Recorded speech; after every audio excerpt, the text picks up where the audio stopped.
Pakistan-Afghanistan conflict. Dangerous decisions have been taken for decades by Pakistan. It has fanned and created terror outfits. And well, since 2021, things and the tables literally changed and turned for Islamabad. And now all of that is coming to hit Pakistan very significantly. We break that entire conflict down for you in detail, tell you how is it that Pakistan is now staring at a crisis and a conflict that is set to probably escalate, given that the Taliban Afghanistan feels that they need to respond in the same coin to Pakistan. Let's break this down for you. First and foremost, what is the kind of numbers? Let's first tell you the numbers and then we tell you more in terms of how this is unfolding. 37 Afghanistan civilians have been killed. 425 have been wounded. This is the first important aspect to understand, that this conflict, which has been going on for some time between Pakistan and Afghanistan along the Durand line, it's a long border that the two countries face. Why is it that now they are bombing each other and bombing each other's civilians with such ferocity? In terms of Pakistani soldiers, 23 soldiers have been killed, and that tells you that these strikes that have been made by the Afghanistan Taliban have actually hit out at precision military strikes and military targets, which is what Afghanistan has been looking at. In terms of the TTP terrorists, there are about 6,000 militants. I still go with the word terrorists. Every time there is an act which is against the state, it is an act of war. It is an act of terror at least. And 6,000 terrorists. In terms of Pakistani security personnel, 2,400 have been killed this year alone. This is the single biggest and single most important statistic to understand how things are unfolding for Pakistan. For Asim Munir, this is the number of funerals that have taken place of his soldiers this year alone. And this year hasn't even ended so far for Asim Munir, frankly. He had a failed war with India, with the Operation Sindoor, and there's continuous pounding from the Afghanistan side along the entire Durand line, the 2,400 soldiers that have been killed from Pakistan. 17 civilians have been killed in Kandahar, and lastly, 600 plus attacks have taken place so far as 2024 is concerned. Now, this tells you the volatility that exists right now as far as the Pakistan-Afghanistan border dispute is concerned. Now, what is this entire issue all about?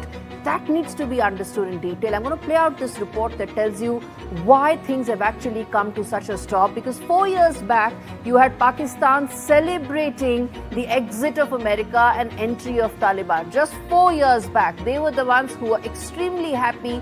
They felt that they had a huge leverage in the entire region. They could actually ensure that India will have no access to Afghanistan and there further to the Central Asian regions completely. 4 years later, it seems Pakistan not only has lost the leverage but has been completely checkmated. What this entire issue is all about and how it's likely to pan out from here on, this report tells you more.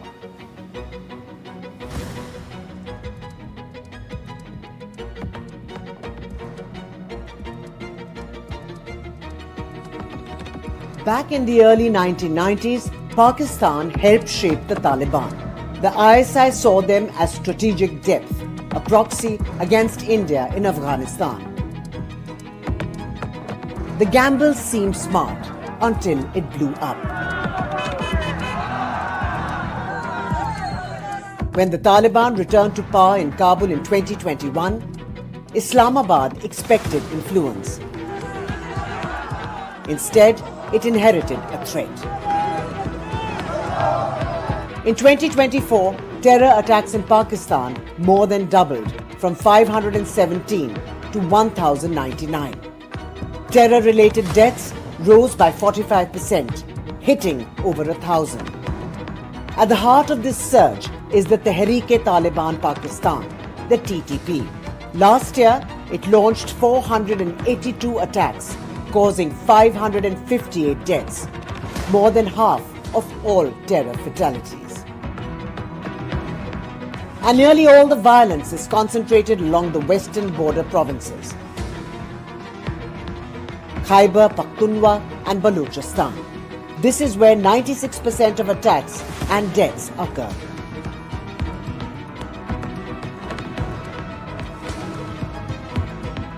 The contested 2,600-kilometer Durand line between Pakistan and Afghanistan has become a flashpoint. Border skirmishes, infiltration and airstrikes have escalated sharply. Early this year, fighting shut the critical Torkham crossing for nearly a month.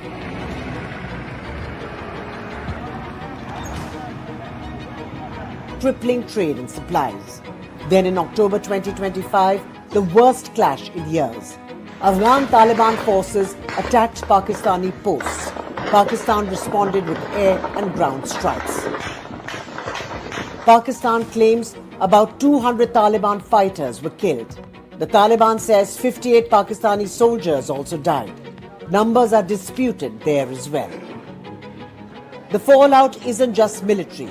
Afghan refugees face mass expulsions and border crossings remain unstable, disrupting both lives and economies on both sides.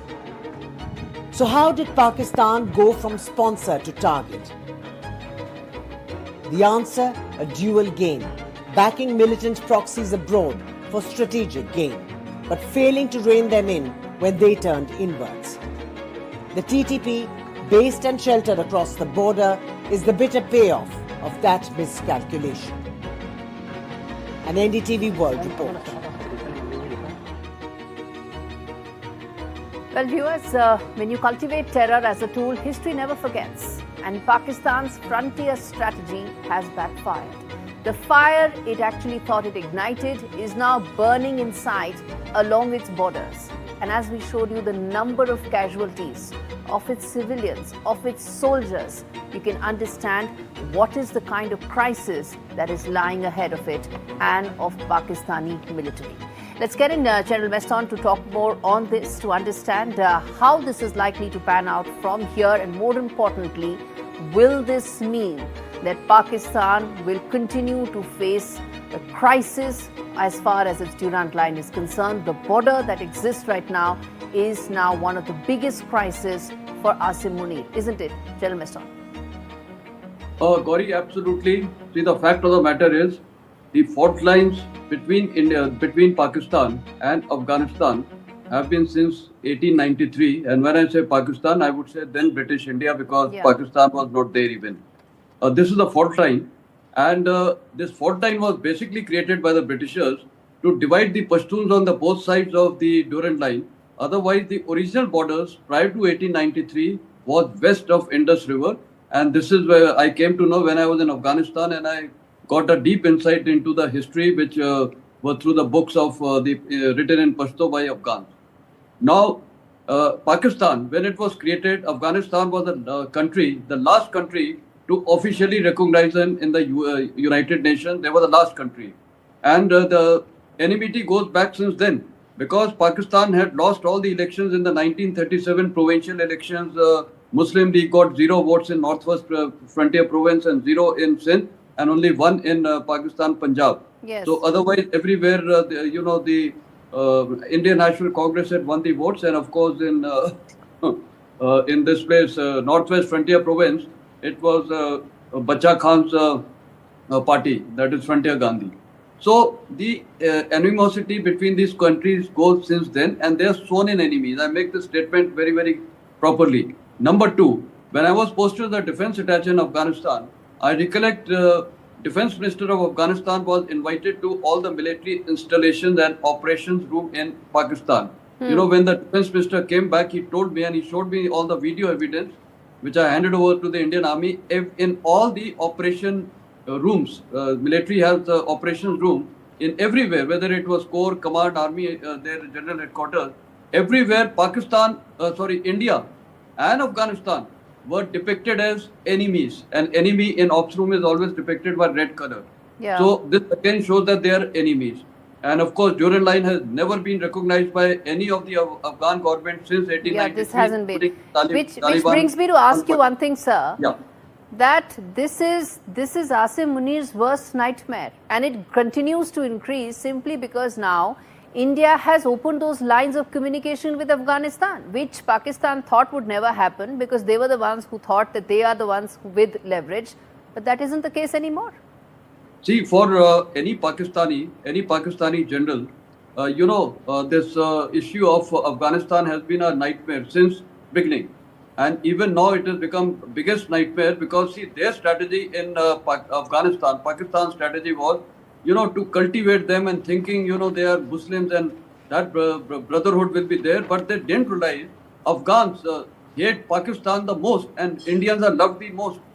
So this is the order of the day there. We are the most loved country and the most hated country.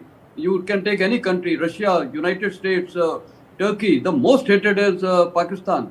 So imagine this nightmare continues and will continue. And I had no doubt that this problem will occur because Pakistan always thought that they can divide the Pashtuns on both sides of the Durand line and use them, exploit them, keep them illiterate, uneducated, just Yes. with the act of jihad, and therefore it will remain the biggest nightmare for Asim Munir. And now it is beyond their control because they were the ones who have taken jihad and terrorism all over the world. Now it is paying them very rightfully, and it will continue to pay them till the time Pakistan does not take a call to give up state terrorism. This is the only way. Otherwise, they are going to be hit very hard. And I'm aware, Gauri, I must tell you, I know for very well, the Pakistan army used to take Baluchis in the aircraft, helicopters, and throw them in the hard ground over there so that all the civilians was there and, the fear psychology develops here, fear psychosis. Similarly, in Khyber Pakhtunkhwa area, and now even you have seen in Afghanistan, Right. they don't have any inhibitions in targeting civilian population. They use their artillery, they use their helicopter gunships. Absolutely. And military grade weaponry is actually used against civilians. What can be worse than that actually? I'm going to leave it there, General Weston. Thanks much for joining us in this edition of Fault Lines. Well, viewers, if you take off your blinkers and understand how situation is unfolding for Pakistan right now, well, the two-front war that Pakistan was always dreaming about for India is actually coming true for itself. And that is what Asim Munir is looking at. And it is not just two front, it's multiple fronts. Khyber Pakhtunkhwa, Balochistan. Remember, add to it the fact that there are also tensions in other parts. Pakistan occupied Kashmir, we all saw those protests. And I haven't even started about the fact that Operation Sindoor isn't over as yet. So what is Pakistan really looking at? What is Asim Munir really looking at? He's looking at a two-front, three-front war, and those numbers in terms of Pakistani soldiers possibly increasing even more. We put out those figures for you to understand. No country, not even one run by dictators, can ever accept funerals of their soldiers happening. And that is what is taking place right now in Pakistan. How long will Asim Munir be Teflon coated is the question.